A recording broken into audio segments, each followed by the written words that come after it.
أعوذ بالله من الشيطان الرجيم.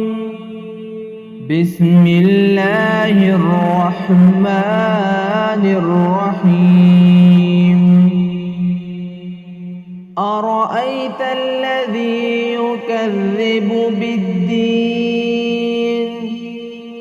فذلك الذي يدع اليتيم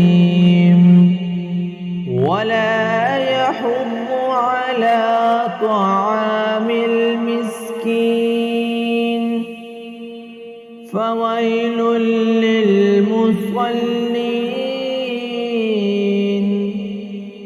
الذين هم عن صلاتهم ساهون الذين هم يراءون